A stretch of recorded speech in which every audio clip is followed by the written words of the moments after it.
Welcome to the slop farm. Enjoy the video. You start by staging everything close to the target, not on it. Move your fastest scout to confirm defenses and patrol patterns. This gives timing information. Once done, park 3-5 heavy hitters in a concealed nearby canyon or structure and stash backup ammo and medkits in a drop crate. Make sure to assign roles: scout, breacher, suppressor, and extraction. This initial configuration shortens execution time and reduces exposure, so you hit hard and leave before reinforcements arrive. You breach when your scout reports a safe lane. Coordinate the timing so suppressors engage first to neutralize turrets and AI. Use concentrated rocket bursts on reinforced doors or gate hinges.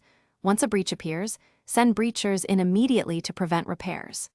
Meanwhile, suppressors focus fire to pin defenders and decoys draw attention away.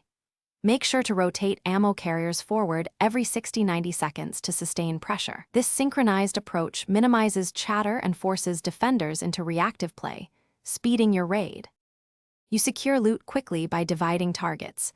One team grabs high-value containers while another covers exits and watches for reinforcements.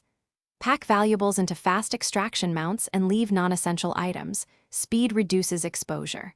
Once loaded, move to a pre-cleared extraction corridor and depart immediately. Do not linger for extra kills. If things go wrong, enact your fallback. Retreat to the rally point, regroup, heal, and re-attempt with adjusted tactics. That single troubleshoot keeps losses low and lets you attack again smarter. Thanks for watching. Consider subscribing if we helped you today.